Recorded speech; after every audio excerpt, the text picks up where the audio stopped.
दोस्तों, आज की कहानी है माँ भाभी तो पराए घर से आई हैं।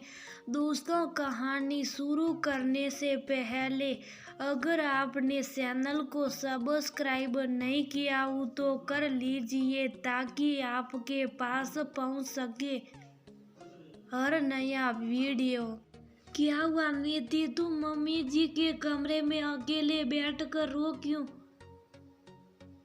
रही हो? चलो बाहर आओ, हमारे साथ बैठो। राशि ने नीति के सिर पर प्यार से हाथ फेरते हुए कहा। भाभी अभी आई कर नीति आंखों में बहते आंसुओं को पोंछकर बाहर हॉल में आकर बैठ गई।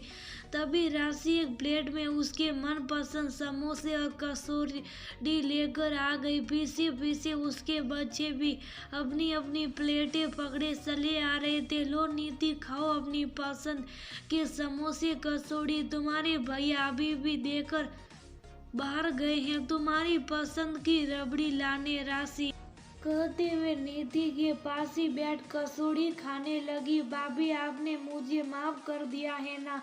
अचानक से नीति ने राशि से पूछा।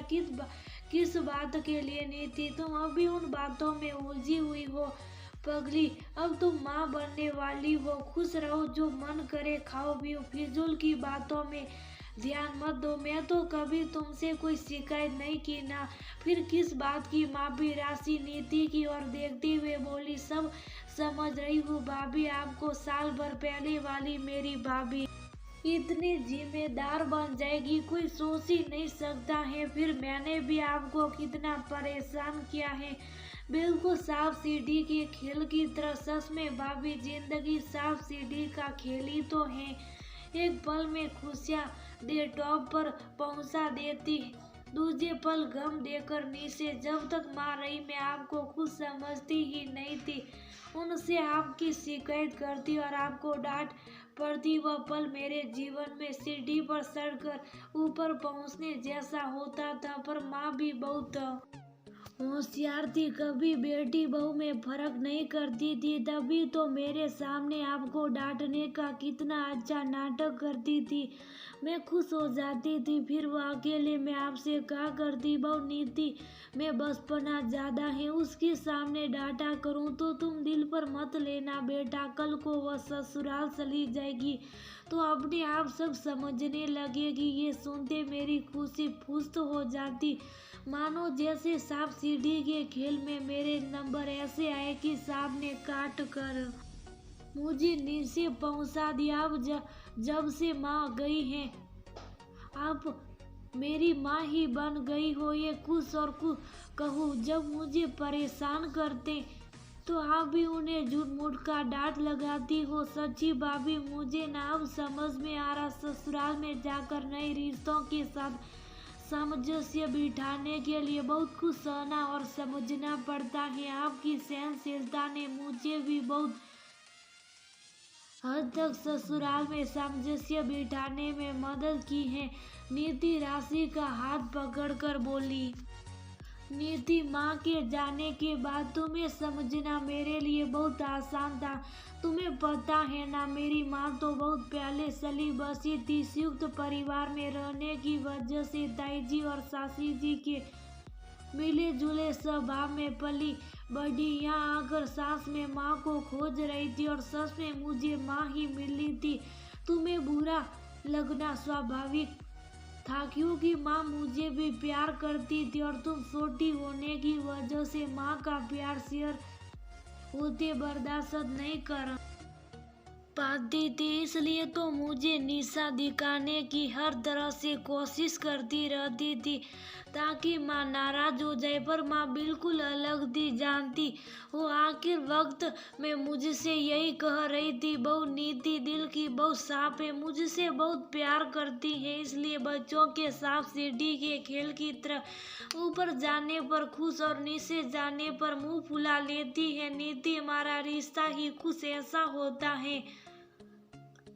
ननद भाभी में तकरार मन मुटाव आम बातें, पर तुमसे वादा करती हूँ जब भी तुम्हें मेरी जरूरत हो मुझे अपनी माँ समझकर कह देना। तुम्हें इस हालत में बुलाने के लिए बहुत बार सोच रही थी, पर लगता था माँ होती तो तुम्हें जरूर बुलाती और भरपूर लाड़ प्यार देती, जो शायद मैं उनसा नहीं दे सकूंगी।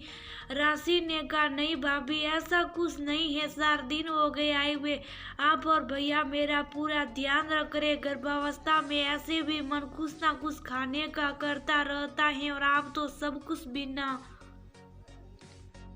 कहे ही मुझे दे देती हैं। सच में भाभी, माँ के लाख समझाने पर कि बेटा भाभी से बना कर रख, ये क्या हर वक्त उसमें कमियां खोजती रहती हैं। जब तू ससुराल जाएगी और तेरी ननद ऐसा करेगी तो तुझे कैसा लगेगा? ये सोच पराए घर से आई है, उसे अपना बनाने के लिए प्यार दे बेटा, तभी तो वह इस घर को अपना समझेगी। और देखो ना, आप सच में कब माँ जैसी बनती चली गई, पता ही नहीं चला। नीति माँ को याद कर थोड़ी भावुक हो गई थी। तभी निकुंज रबड़ी लेकर आ गया। बहन को प्यार से देते हुए बोला, तेरे खाने पीने का जो मन करे बोल देना। नीति, ये राशि तो मुझे अपनी प्रेगनेंसी में पागल कर दी थी। जब तक कहती ये खाने का मन कर रहा, वो खाने का मन कर, और एक तू है कुछ बोलती ही नहीं। ये तो हम तेरी पसंद का ले आते भैया, सच में मेरा कुछ खाने का मन नहीं करता। और हाँ, ये पक्की बात है, जब मन करेगा तो आधी रात को भी आपको कह दूंगी, फिर मना मत करना। चेहरे पर हल्की मुस्कान के साथ नीति ने कहा, बिल्कुल नहीं बहना, यहाँ तो आप राजकुमारी हैं और आपकी आज्ञा का पालन करना हमारा धर्म। फिल्मी अंदाज में जैसे ही निकुंज ने कहा, सब हंस दिए।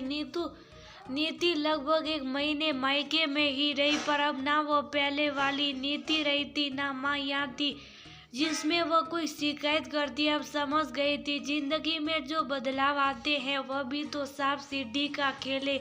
कब जिंदगी किस करवट जाएगी कहाँ कोई जान पाता। खिलाड़ी अगर अपना हो तो जीत हार दुख आसानी से कट जाता है।